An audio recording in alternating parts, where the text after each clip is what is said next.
Student, आज का जो चैप्टर का रिवीजन होगा वो है periodic classification means periodic table.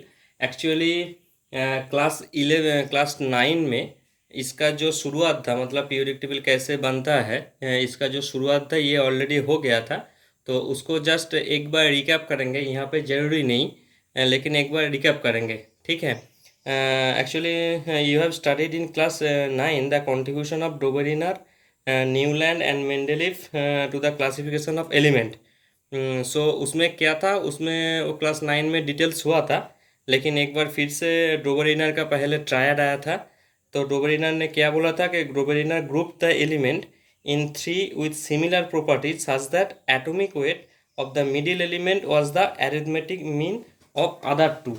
Meaning क्या है, जैसे डोबेरिनर ने टोटल जितना एलिमेंट उस टाइम डिस्कवर हुआ था वो एलिमेंट को ऐसे सजाया था जैसे लिथियम, सोडियम एंड पोटासियम। सोचो लिथियम का एटॉमिक वेट है 7, पोटासियम का एटॉमिक वेट है 39। सो ये दोनों का अरिथमेटिक मीन मतलब 39 + 7 = 46/2 मतलब 23, तब 23 होगा सोडियम का एटॉमिक वेट। तो ऐसे डोबेरिनर ने ये एलिमेंट को ग्रुप किया था, ठीक है। लेकिन ये जो थियोरी था ये थियोरी फेलियर हो गया था, क्योंकि ऑल द नॉन एलिमेंट के लिए ये एप्लीकेबल नहीं था। Even the same group the law failed, ठीक है। तो ये सब क्लास 9 में था। डोबेरिनर के ट्रायड के बाद कौन आया था?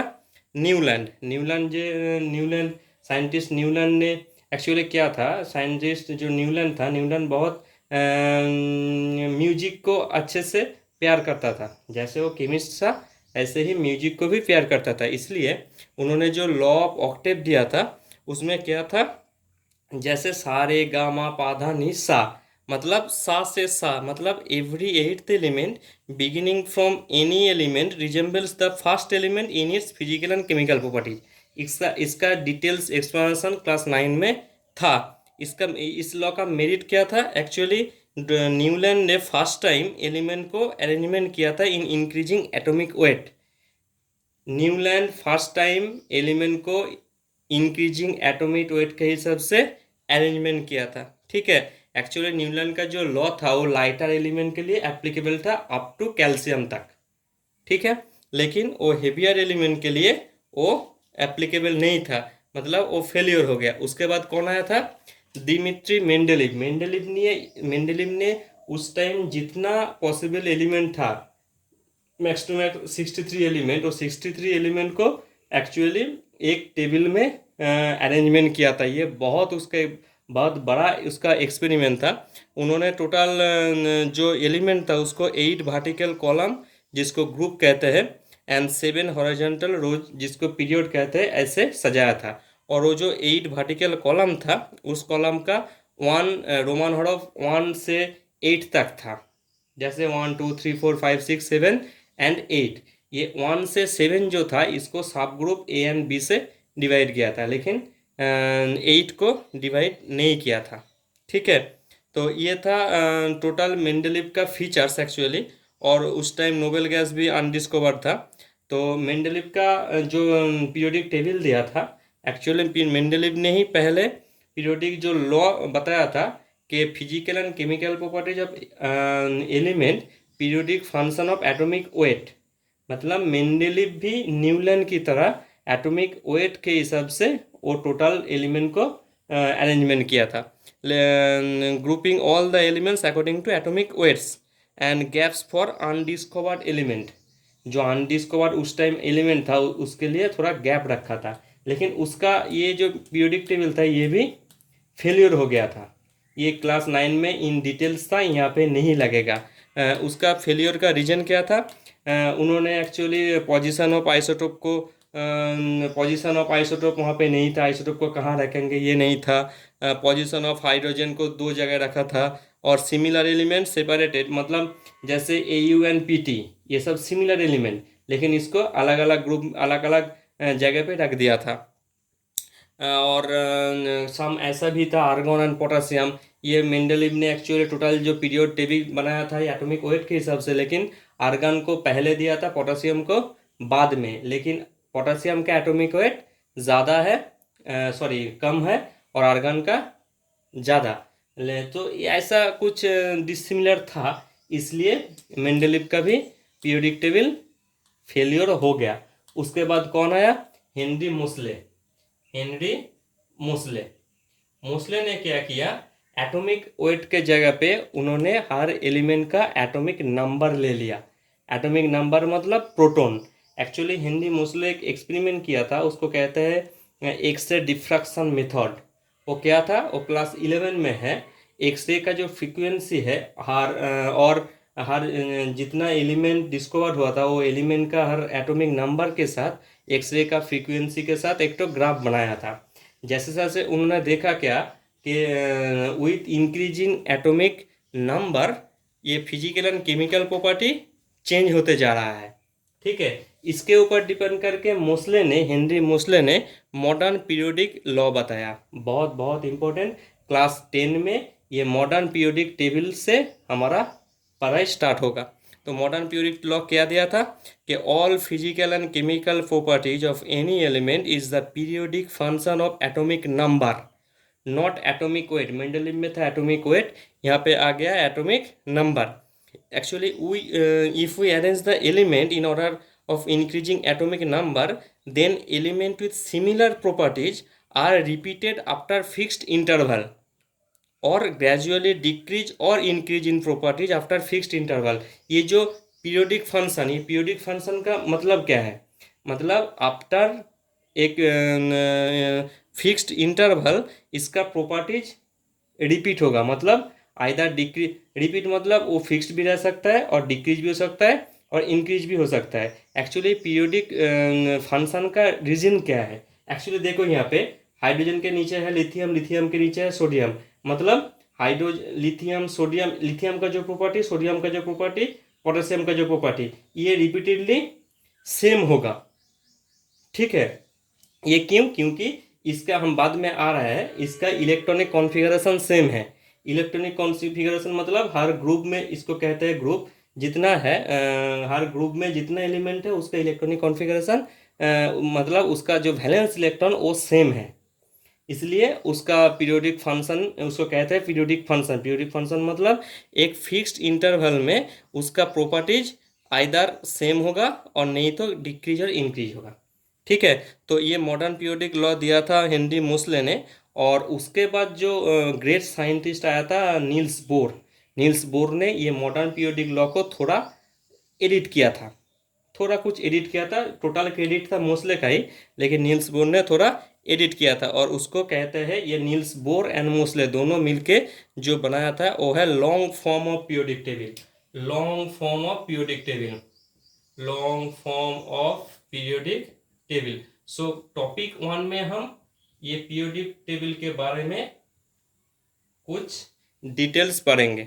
ठीक है, टॉपिक 1 में ये पीरियोडिक टेबल के बारे में हम डिटेल्स करेंगे, क्या है क्या नहीं है। मैं जो डिस्कस कर रहा हूँ, चाहो तो एक जगह पे नोट कर सकते हो। ठीक है, ये अच्छा होगा। एक्चुअली ये जो मॉडर्न पीरियोडिक टेबल है, long form of periodic table, इसमें एक्चुअली 18 ग्रुप था। ग्रुप मतलब 18 वर्टिकल कॉलम। देखो 1 2, ये 3 to 12 एंड 13 14 16 17 18, ये टोटल 18 वर्टिकल कॉलम है। इसको कहते हैं ग्रुप। एंड 1 से 7 तक हॉरिजॉन्टल रो है, जिसको कहते हैं पीरियड। सो मेंडलीव में जो था उसमें एक्चुअली 8 वर्टिकल कॉलम था, 8 वर्टिकल कॉलम था एंड 7 हॉरिजॉन्टल रोज था। लेकिन इसमें वो 8 जो वर्टिकल कॉलम था जिसको सब डिवाइड किया था ए और बी से, लेकिन मोसले एंड नील्स बोर ने क्या किया, इसको टोटली 18 ग्रुप में कर दिया। ठीक है, मतलब 1 से 18 तक वर्टिकल कॉलम जिसको कहते हैं ग्रुप, एंड 1 से 7 तक हॉरिजॉन्टल रो जिसको कहते हैं पीरियड। सो ये पीरियोडिक टेबल का जो खासियत है, ये थोड़ा हम नोट डाउन करेंगे। ये थोड़ा नोट डाउन कर लो कि देखो एक्चुअली क्या होता है। यहाँ पे देखो 1 and 2, इस ग्रुप को एक्चुअली क्या कहते हैं, ये ग्रुप को क्या कहते हैं, पीरियड से हम क्या इंफॉर्मेशन आएगा, ये सब डिटेल्स हम देखेंगे। देखो ये जो एक नंबर ग्रुप है, एक नंबर ग्रुप में हाइड्रोजन, लिथियम, सोडियम, पोटेशियम है, और भी है लीना का, रूबी से फ्रेंडशिप, ये सब करने का तरीका है, लेकिन ये जरूरी नहीं है। हमारा सिलेबस में एक्चुअली कैल्शियम तक है, इसलिए हम लोग कैल्शियम तक ही लिया। ये ग्रुप जो पहले, ये हर ग्रुप को क्या कहते हैं वो पहले जान लो। देखो नंबर 1 ग्रुप जो है इसको कहते हैं एल्काली मेटल, ठीक है। नंबर 2 ग्रुप जो है इसको कहते हैं एल्कालाइन अर्थ मेटल, ठीक है। अच्छा, उसके बाद कौन आएगा, ग्रुप नंबर 3 to 12। 3 to 12 जो है एक्चुअली ये इस पार्ट में क्लास 9-10 में नहीं लाएगा, ये है ट्रांजिशन एलिमेंट, ये हम क्लास 9, क्लास 11 और 12 में आएगा ये डिटेल्स, ठीक है। और 3 to 12 हो गया ट्रांजिशन एलिमेंट। ये देखो ये जो 3 नंबर जो ग्रुप है ना, 3 number group and 6 number period, यहाँ पे लेंथेनम आता है। 3 नंबर ग्रुप में 6 नंबर पीरियड में लेंथेनम आता है, जिसका एटॉमिक नंबर है 57। यहाँ पे एक्चुअली 14 एलिमेंट था, वो 14 एलिमेंट को ये पीरियोडिक टेबल का बाहर में रखा है। वो ये लेंथेनम के बाद जो आता है वो आता है सीजियम। एक्चुअली ये देखो ये 58 से 71 तक इसमें 14 इलेक्ट्रॉन है, और 7 पीरियड में वही 3 नंबर ग्रुप में ही 7 पीरियड में है एक्टिन है, उसका एटॉमिक नंबर है 89। उसके बाद जो आता है उसको होता है थोरियम।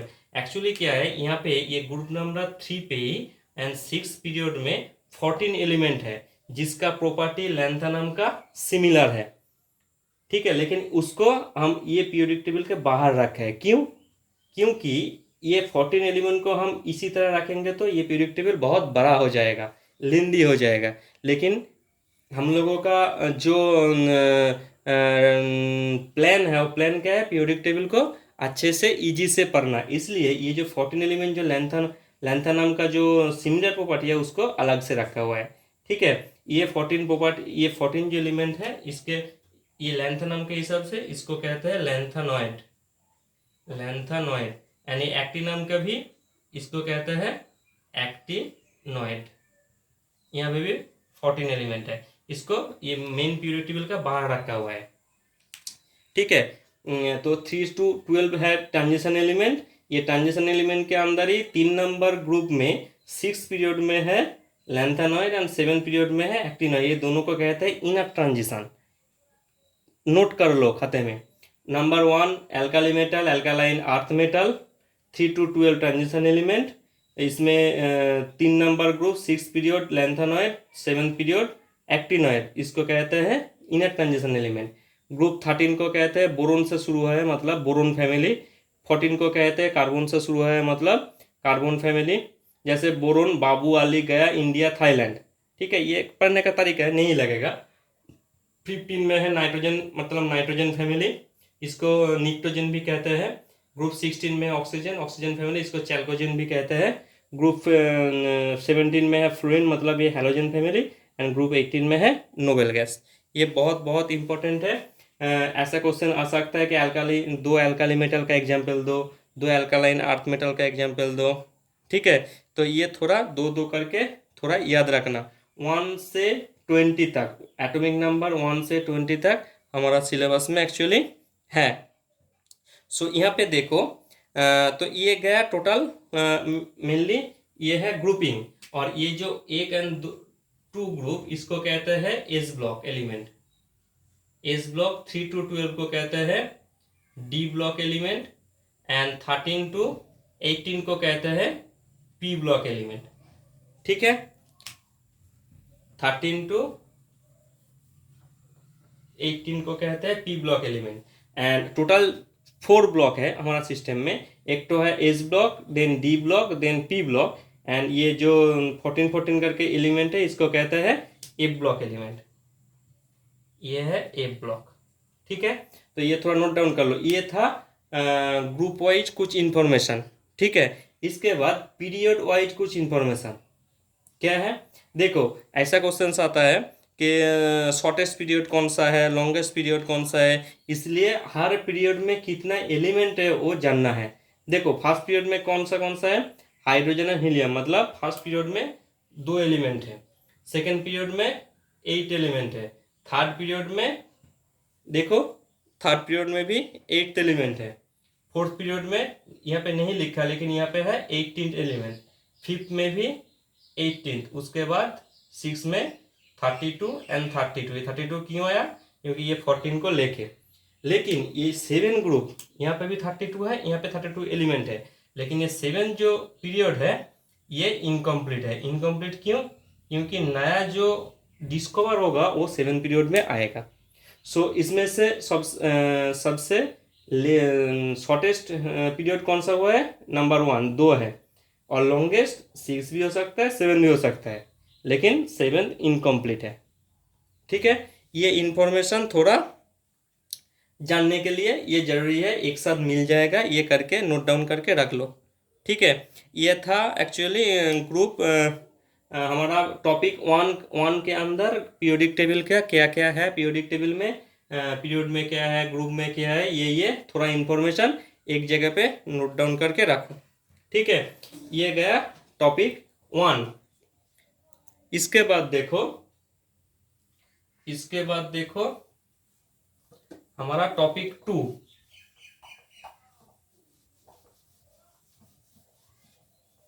टॉपिक 2 में क्या है, टॉपिक 2 में है वैलेंसी। वैलेंसी के बाद जो आएगा detection of group and period, बहुत इंपॉर्टेंट है, बहुत इंपॉर्टेंट है। एक्चुअली क्लास 9 का जो एटॉमिक स्ट्रक्चर चैप्टर था उसमें से 1 से 20 एटॉमिक तक याद रखना, एंड उसका इलेक्ट्रॉनिक कॉन्फ़िगरेशन बहुत इंपॉर्टेंट हो, वो एक बार याद कर लेना। ठीक है, तो वैलेंसी क्या है, एक्चुअली वैलेंसी जो है, वैलेंसी है combining capacity of the atom of an element. Actually it is equal to the number of electrons of an atom can donate or accept or share। मतलब एक्चुअली रिएक्शन कौन करता है, outer most shell में जो electron है वही reaction करता है। तो वैलेंसी हम कैसे डिटेक्ट कर सकते हैं, देखो जैसे लिथियम का सोचो, लिथियम मतलब 3, मतलब 2 1 लिथियम, उसके बाद बेरिलियम 4 2 2, उसके बाद बोरोन 5 2 3, उसके बाद कार्बन 6 2 4, उसके बाद नाइट्रोजन 7 2 3। देखो एक्चुअली वैलेंसी जो होता है वो होता है कॉम्बाइनिंग कैपेसिटी। याद रखना कि वैलेंस इलेक्ट्रॉन, वैलेंस मतलब आउटर सेल में जो इलेक्ट्रॉन रहता है उसको कहते हैं वैलेंस इलेक्ट्रॉन। वैलेंस इलेक्ट्रॉन जब 1 to 4 होगा तो उसका वैलेंसी होगा, जब वैलेंस इलेक्ट्रॉन 1 होगा तो उसका वैलेंसी 1, जब 2 होगा तो उसका वैलेंसी 2, जब 3 होगा तो 3, एंड 4 होगा तो 4। एंड जब एक्चुअली ये वैलेंसी हो गया उसके बाद देखो यहाँ पे वैलेंस इलेक्ट्रॉन फिर 3 आ गया। ठीक है, जब ऐसा होगा तो क्या करना है, जब भी देखो ये देखो ये हो गया 2 5, उसके बाद ऑक्सीजन 8 2 6, जब भी वैलेंस इलेक्ट्रॉन 5 से 8 तक जाएगा 7 8, जब भी 8 तक जाएगा देन 8 माइनस वैलेंस इलेक्ट्रॉन करना equal to 3, 8 minus 6 equal to 2, 8 minus 7 equal to 1, 8 minus 8 equal to 0, मतलब नोबेल गैस का वैलेंसी 0 है। जब भी वैलेंस इलेक्ट्रॉन 1 to 4 होगा देन उसका वैलेंसी 1 to 4 होगा। वैलेंस इलेक्ट्रॉन 5 to 8 होगा तो उसका वैलेंसी 8 माइनस 5 to 8 होगा। ये याद रखना, मतलब वैलेंसी लेफ्ट टू राइट क्या होते जा रहा है, देखो लिथियम बेरिलियम इंक्रीज होते होते जब भी कार्बन आ गया हाईएस्ट 4 हो गया, उसके बाद नाइट्रोजन से फिर डिक्रीज हो गया, याद रखना। ठीक है, ये वैलेंसी के हिसाब से। उसके बाद जो इम्पोर्टेंट पार्ट है वो है detection of group and period.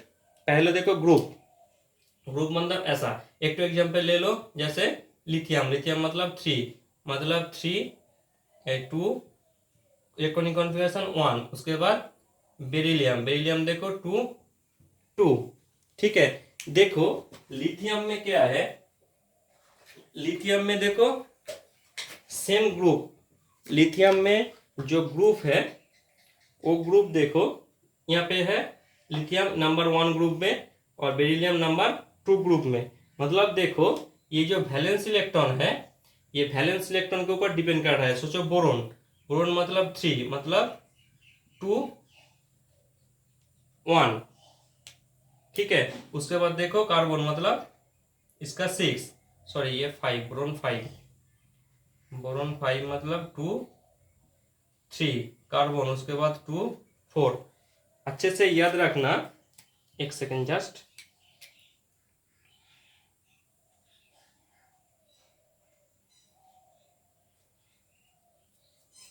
ये बहुत इंपॉर्टेंट पार्ट है, याद रखना। देखो जब भी वैलेंस इलेक्ट्रॉन 1 हुआ है, जब भी वैलेंस इलेक्ट्रॉन 1 हुआ है एंड 2 हुआ है, जब भी वैलेंस इलेक्ट्रॉन 1 एंड 2 हुआ है,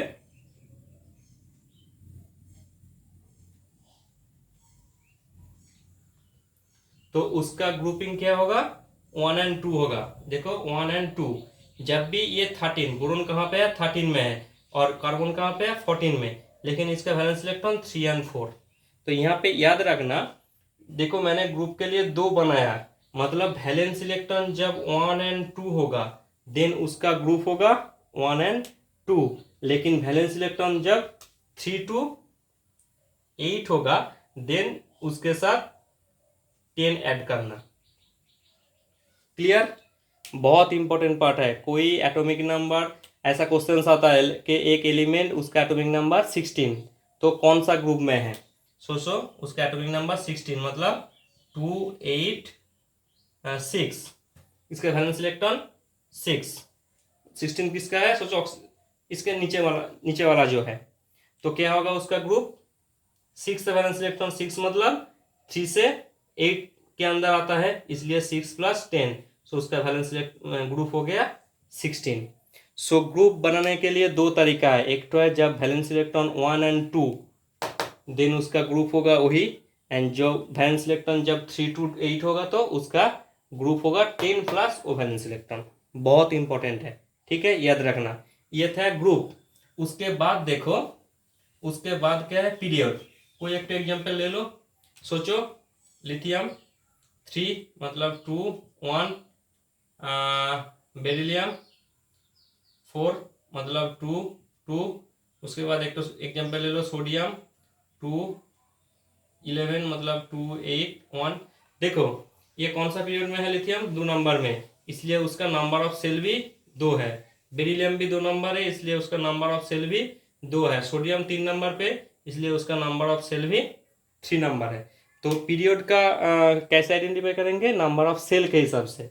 सो ग्रुप होगा वैलेंस इलेक्ट्रॉन जब 1 एंड 2 होगा तो उसका ग्रुप वही होगा, एंड जब वैलेंस इलेक्ट्रॉन 3 to 8 होगा तो उसका ग्रुप होगा 10 + वैलेंस इलेक्ट्रॉन। एंड पीरियड को आइडेंटिफाई करने के लिए नंबर ऑफ सेल होता है, नंबर ऑफ सेल होता है उसका पीरियड। जैसे 1 2 3, तो सोडियम का पीरियड हो गया 3। क्लियर? हाँ। सो ये गया टॉपिक 2 के अंदर, valency and detection of group and period. बहुत इंपॉर्टेंट है, इसमें से क्वेश्चन आता है। जैसे क्वेश्चन सोच लो कि कोई एक एलिमेंट एक्स, उसका एटॉमिक नंबर 13, ठीक है। वो जब ऑक्साइड फॉर्मेशन करता है, सो ऑक्साइड, ये दोनों का एक्स एलिमेंट ऑक्साइड जब फॉर्मेशन करता है तो वो एलिमेंट का फॉर्मूला क्या होगा। ऑक्साइड मतलब O2-, तो क्या करना है, पहले एटॉमिक नंबर 13 मतलब कौन सा ग्रुप में है ये देखना है, उसके बाद वैलेंस इलेक्ट्रॉन क्या है वो देखना है। एटॉमिक नंबर 13 मतलब 2 8 3, मतलब उसका वैलेंसी 3 है, सो एक्स का वैलेंसी हो गया 3+ एंड ऑक्सीजन का 2-, तो ये इधर आ गया, ये इधर आ गया, सो ये हो गया H2O3। याद रखना, बहुत इंपॉर्टेंट है, ठीक है, ये क्वेश्चन आता है। तो इसके बाद ये गया टॉपिक 2 का इंफॉर्मेशन। टॉपिक 1 का जो इंफॉर्मेशन है पीरियोडिक, मॉडर्न पीरियोडिक टेबल के हिसाब से कुछ इंफॉर्मेशन।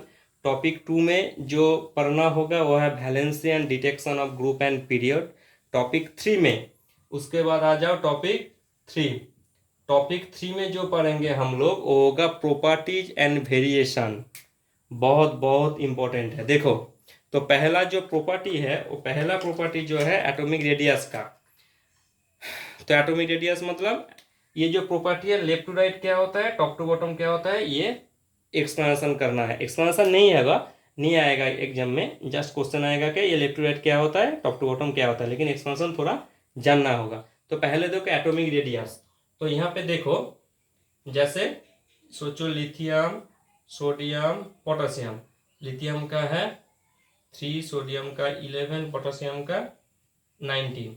मतलब यहाँ पे 2 1, यहाँ पे 2 8 1, यहाँ पे 2 8 8 1।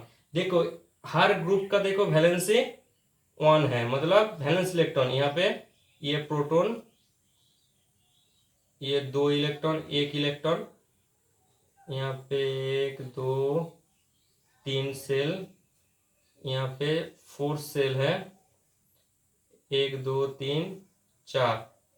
देखो हर आउटर सेल में एक करके इलेक्ट्रॉन है। याद रखना atomic radius, atomic radius top to bottom क्या होता है, मतलब अकॉर्डिंग टू ग्रुप क्या होता है। देखो according to top to bottom क्या होता है, number of shell increases. Number of shell increases मतलब न्यूक्लियस से इलेक्ट्रॉन का, हर आउटर मोस्ट सेल में इलेक्ट्रॉन नंबर सेम है, लेकिन न्यूक्लियस से इलेक्ट्रॉन का डिस्टेंस इंक्रीज होते जा रहा है।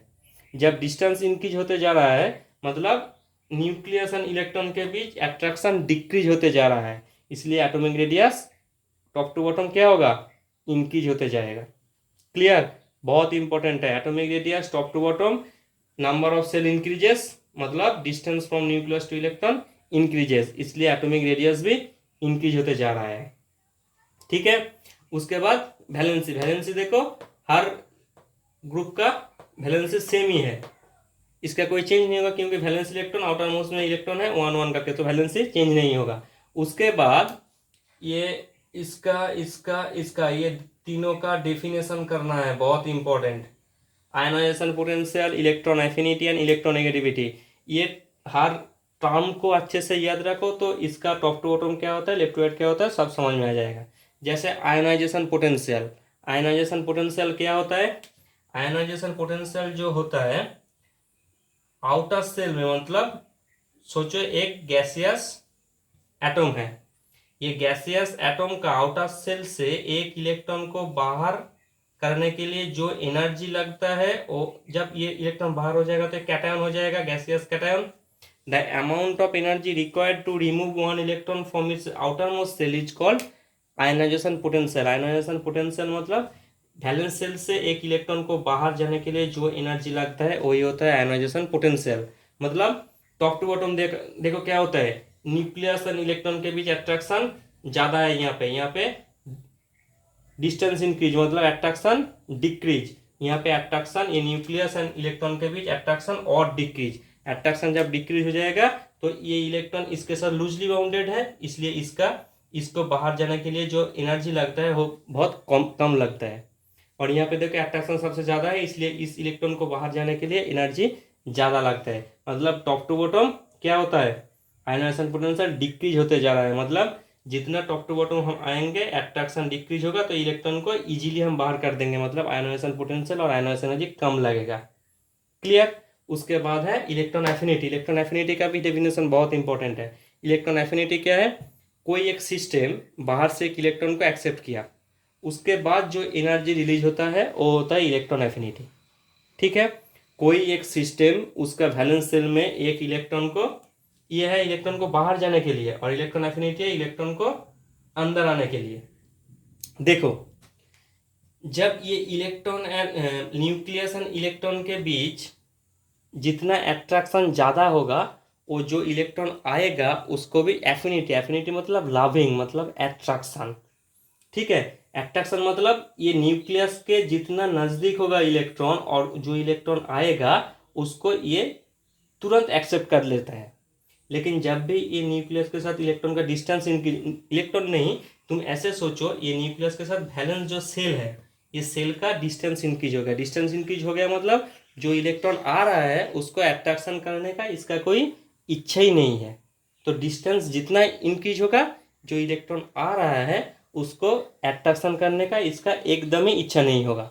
सो टॉप टू बॉटम न्यूक्लियस से वैलेंस सेल का डिस्टेंस इंक्रीज होते जा रहा है, जो इलेक्ट्रॉन आ रहा है उसके ऊपर न्यूक्लियस का अट्रैक्शन का कोई इच्छा ही नहीं है, मतलब टॉप टू बॉटम क्या होगा, इलेक्ट्रॉन एफिनिटी डिक्रीज होगा। ठीक है, बहुत इंपॉर्टेंट है। और एक तो देखो इलेक्ट्रोनेगेटिविटी। इलेक्ट्रोनेगेटिविटी क्या है? इलेक्ट्रोनेगेटिविटी है एक पावर जिस पावर से वो इलेक्ट्रॉन को अट्रैक्ट करता है। ये इलेक्ट्रॉन एफिनिटी और इलेक्ट्रोनेगेटिविटी दो अलग है। इलेक्ट्रॉन एफिनिटी मतलब वो इलेक्ट्रॉन को अट्रैक्ट करता है, और इलेक्ट्रोनेगेटिव मतलब पुल करता है। ठीक है, इलेक्ट्रोनेगेटिविटी मतलब पुल करता है। ये इसका जो रीजन है वो भी सेम है। जैसे डिस्टेंस इंक्रीज होगा तो ये न्यूक्लियस का वैलेंस सेल के हिसाब से डिस्टेंस इंक्रीज हो जाएगा, मतलब इलेक्ट्रॉन को पुल नहीं कर सकते हैं क्योंकि डिस्टेंस इंक्रीज होगा। इससे इलेक्ट्रोनेगेटिविटी टॉप टू बॉटम भी डिक्रीज होगा। उसके बाद देखो मेटालिक कैरेक्टर। मेटल कौन सा है जो इलेक्ट्रॉन इजीली डोनेट करता है? टॉप टू बॉटम क्या होते जा रहा है? न्यूक्लियस से इलेक्ट्रॉन का डिस्टेंस इंक्रीज मतलब अट्रैक्शन डिक्रीज। सो इधर से इलेक्ट्रॉन इजीली बाहर होते जाएगा, मतलब मेटालिक कैरेक्टर इंक्रीज। यहाँ पे इलेक्ट्रॉन बाहर ऐसे नहीं होगा क्योंकि इसमें अट्रैक्शन ज़्यादा है। सो इसका मेटालिक कैरेक्टर प्रॉपर्टी लेस है, और top to bottom easily remove होगा, मतलब मेटालिक कैरेक्टर ज़्यादा है। ठीक है, और नॉन मेटालिक उल्टा है।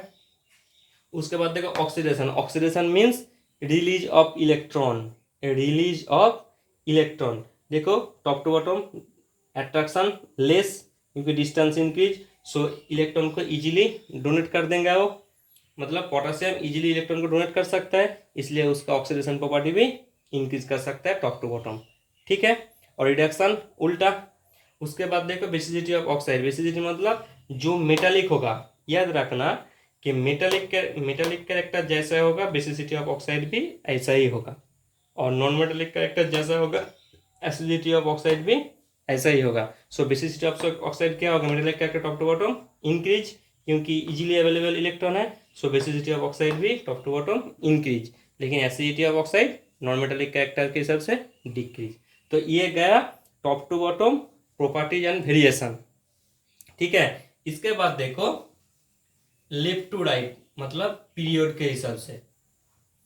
पीरियड के हिसाब से जैसे देखो lithium, beryllium, boron, carbon. Lithium का 3 मतलब 2 1 2 2 2 3 2 4। यहाँ पे देखो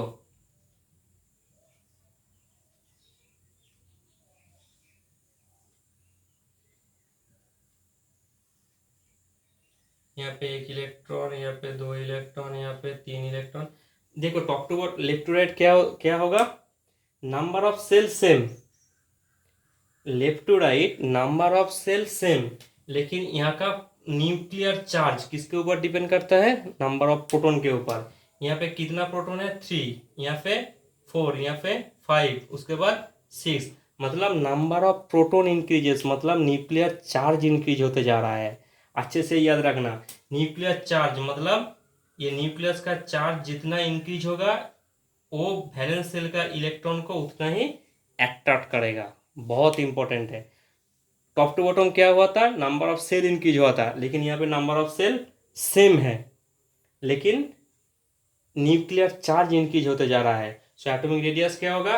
left to right nuclear charge मतलब number of proton increases, so nuclear charge increases मतलब ये न्यूक्लियस एंड इलेक्ट्रॉन के बीच अट्रैक्शन ज़्यादा, इसलिए रेडियस धीरे धीरे धीरे धीरे कम होते जाएगा। बहुत इंपॉर्टेंट है। ठीक है, उसके बाद इसका ऐसा उसके बाद धीरे धीरे कम होते जाएगा। क्यों? क्योंकि ये न्यूक्लियस चार्ज इंक्रीज होते जा रहा है, इसलिए अट्रैक्शन इंक्रीज होते जा रहा है। उसके बाद आयनाइजेशन पोटेंशियल। आयनाइजेशन पोटेंशियल मतलब बाहर का जो इलेक्ट्रॉन है उसको बाहर जाने के लिए जो एनर्जी लगता है वो होता है आयनाइजेशन पोटेंशियल। ठीक है, तो लेफ्ट टू राइट क्या होता है? नंबर ऑफ सेल सेम, लेकिन न्यूक्लियस चार्ज इंक्रीजेस मतलब न्यूक्लियस एंड इलेक्ट्रॉन के बीच अट्रैक्शन इंक्रीजेस। सो इलेक्ट्रॉन को रिमूव करने के लिए बहुत ज़्यादा एनर्जी लगेगा, मतलब आयनाइजेशन पोटेंशियल ज़्यादा होगा। उसके बाद इलेक्ट्रॉन एफिनिटी भी सेम कॉन्सेप्ट। जितना जितना left to right nucleus charge increase होते जा रहा है, मतलब न्यूक्लियस का चार्ज इंक्रीज हो जाएगा, मतलब वो बाहर का एक इलेक्ट्रॉन जो आएगा उसको एक्सेप्ट कर सकता है, मतलब एक्सेप्ट करने का उसका बहुत इच्छा होगा। ठीक है, इसलिए इलेक्ट्रॉन एफिनिटी भी लेफ्ट टू राइट इंक्रीज होगा। उसके बाद मेटालिक प्रॉपर्टी, मेटालिक प्रॉपर्टी क्या है, जो इलेक्ट्रॉन रिलीज करता है left to right nucleus and electron के बीच एट्रैक्शन ज़्यादा है, मतलब इलेक्ट्रॉन ऐसे रिलीज नहीं होगा। So metallic property left to right decrease होते जाएगा। ऑक्सीडेशन प्रॉपर्टी सेम है जैसा मेटालिक प्रॉपर्टी है, इसलिए ऑक्सीडेशन प्रॉपर्टी भी लेफ्ट टू राइट डिक्रीज होगा।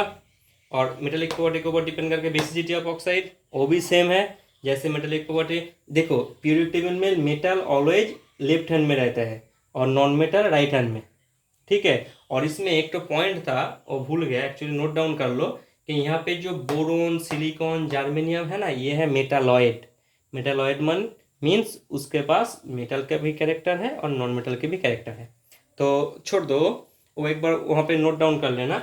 तो ये गया metallic and non metallic. Oxidation reduction, electronegative, electronegative same है जैसे लेफ्ट टू राइट जाएंगे न्यूक्लियर चार्ज इंक्रीज होगा। न्यूक्लियर चार्ज इंक्रीज मतलब वो इलेक्ट्रॉन को तुरंत एक्सेप्ट कर सकता है, मतलब एट्रैक्ट मोड कर सकता है। इसलिए लेफ्ट टू राइट जब फ्लोरीन, फ्लोरीन लास्ट है, fluorine most oxidizing sorry fluorine most electronegative element है। क्यों? क्योंकि लेफ्ट टू राइट फ्लोरीन का न्यूक्लियर चार्ज इंक्रीज हो जाएगा, वो एट्रैक्शन बहुत इंक्रीज होगा। ठीक है, तो left to right property and variation बहुत इंपॉर्टेंट है, टॉप टू बॉटम भी बहुत इंपॉर्टेंट है। तो इसके बाद ये जो रेडियस है, ये रेडियस का हिसाब से एक क्वेश्चन है बहुत इंपॉर्टेंट है। देखो क्वेश्चन क्या आएगा, जैसे सोडियम एंड सोडियम प्लस, एक पेरेंट एलिमेंट एंड उसका कैटायन।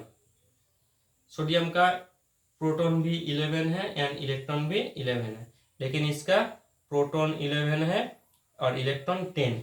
अच्छे से देखो यहाँ पे इलेक्ट्रॉन पॉजिटिव चार्ज मतलब electron nuclear charge, electron 11 nuclear charge 11 electron को अट्रैक्ट कर रहा है, लेकिन यहाँ पे 11 न्यूक्लियर चार्ज 10 को अट्रैक्ट कर रहा है। मतलब यहाँ पे ये जो न्यूक्लियर चार्ज इसका इफेक्टिव ज़्यादा है। ये लिखना है कि effective nuclear charge in case of sodium plus ज़्यादा है। यहाँ पे 11 11 को अट्रैक्ट कर रहा है, यहाँ पे 11 10 को अट्रैक्ट कर रहा है, इसलिए इसका अट्रैक्शन ज़्यादा होगा। सो इसका रेडियस, सोडियम प्लस का रेडियस लेस देन सोडियम होगा। बहुत इंपॉर्टेंट है। कोई पेरेंट एलिमेंट एंड उसका कैटायन, किसका रेडियस ज़्यादा किसका रेडियस कम। पेरेंट एलिमेंट में, पेरेंट एलिमेंट पे जितना प्रोटॉन उतना ही इलेक्ट्रॉन, मतलब न्यूक्लियर चार्ज बराबर है, लेकिन कैटायन में न्यूक्लियर चार्ज ज़्यादा है, इसलिए अट्रैक्शन मतलब ये ज़्यादा होगा तो ये इलेक्ट्रॉन के बीच अट्रैक्शन ज़्यादा होगा, सो इसका रेडियस डिक्रीज होगा। उसके बाद और एक क्वेश्चन है कि पेरेंट एलिमेंट एंड उसका एनायन। क्लोरीन का प्रोटॉन है 17 और इलेक्ट्रॉन है 17, लेकिन इसका प्रोटॉन 17 एंड इलेक्ट्रॉन 18। देखो यहाँ पे 17 17 को पकड़ रहा है, यहाँ पे 17 18 को, मतलब यहाँ पे न्यूक्लियर चार्ज इसके हिसाब से थोड़ा कम है। अच्छे से याद रखो, इफेक्टिव जो इफेक्ट होगा न्यूक्लियर चार्ज इसका भी सेम है इसका भी सेम है, लेकिन इसके ऊपर जो इफेक्ट है और इसके ऊपर जो इफेक्ट है थोड़ा डिफरेंट है। तो इसलिए ये बोलना है कि effective nuclear charge Cl minus का लेस है और इसका ज़्यादा है, इसलिए Cl माइनस का रेडियस ग्रेटर देन Cl का। बहुत इंपॉर्टेंट पार्ट है ये। तो ये गया टॉपिक 3 के अंदर। ये टॉपिक 1 में है long form of periodic table का डिटेल्स, टॉपिक 2 में है valency detection of group and period, and topic 3 में है प्रॉपर्टीज एंड वेरिएशन। बहुत बहुत इंपॉर्टेंट है ये प्रॉपर्टी वेरिएशन में। Ionization potential, electron affinity, electron negativity का डेफिनेशन बहुत इंपॉर्टेंट है। और एटॉमिक रेडियस के अंदर सब लेफ्ट टू राइट क्या होता है, टॉप टू बॉटम क्या होता है, उसका रीजन एक बार जान लेना चाहिए। और ये एटॉमिक रेडियस के अंदर पेरेंट एटम एंड उसका cation and parent atom and उसका एनायन का रेडियस क्या होता है ये देखना है एक बार। ठीक है, उसके बाद ये टॉपिक 3 के अंदर और एक पार्ट है, वो है diagonal relationship. What is diagonal relationship? Actually क्या होता है, पीरियड 2 एंड पीरियड 3, जैसे पीरियड 2 में कौन सा है, lithium, beryllium, boron, carbon, and period 3 में सोडियम, मैग्नीशियम, एल्यूमिनियम, सिलिकॉन। ठीक है, क्या होता है, ये लिथियम के साथ मैग्नीशियम और बेरिलियम के साथ एल्यूमिनियम, बोरोन के साथ सिलिकॉन, मतलब पीरियड 2 एंड पीरियड 3 में ये डायगोनली लिथियम के साथ मैग्नीशियम का जो फिजिकल एंड केमिकल प्रॉपर्टी उसका रिजिम्बल है, मतलब दोनों सेम फिजिकल प्रॉपर्टी शो करता है, इसलिए इसको कहते हैं डायगोनल रिलेशनशिप। ये एक बार देखना चाहिए, बहुत इंपॉर्टेंट है। सो ये करने के बाद ये पीरियोडिक टेबल का ये पोर्शन बहुत इंपॉर्टेंट है। क्लास 9 में अप टू मेंडलीव था, मेंडलीव के बाद, मेंडलीव के फेलियर के बाद मोस्ले आया था। Moseley long form of periodic table with the and Niels Bohr इसका एक्सटेंडेड किया था। तो long form of periodic table से जो जो इन्फॉर्मेशन मैंने बताया उसको एक बार नोट डाउन कर लेना टॉपिक 1 में। टॉपिक 2 में वैलेंसी, वैलेंसी कैसा होता है, वैलेंसी क्या है, ये एक बार देखना चाहिए। उसके बाद detection of period and group कैसे हम डिटेक्ट करते हैं, ये बहुत बहुत बहुत इंपॉर्टेंट है, उसमें से क्वेश्चन आता है। उसके बाद टॉपिक 3 के अंदर properties and variation, properties and variation top to bottom क्या होता है, लेफ्ट टू राइट क्या होता है, ये पॉइंट करना है, बहुत इंपॉर्टेंट है। तो ये गया, ये बहुत अच्छे से करना। और 1 to 20, क्लास 9 का 1 से 20 तक जो एटॉमिक नंबर वाला एलिमेंट है सबका इलेक्ट्रॉनिक कॉन्फ़िगरेशन बहुत अच्छे से करना, बहुत इंपॉर्टेंट, क्योंकि उसके ऊपर डिपेंड करके ये सारा पीरियोडिक टेबल है। और ये पीरियोडिक टेबल के अंदर डिपेंड करके हमारा केमिकल बॉन्डिंग, अगला जो चैप्टर होगा केमिकल बॉन्डिंग, इसके ऊपर डिपेंड करके होगा। ठीक है, अच्छे से करना। और इसके लिए जो डिफाइंड टाइप का क्वेश्चंस है वो क्वेश्चन आंसर हम PDF करके ग्रुप में भेज देंगे।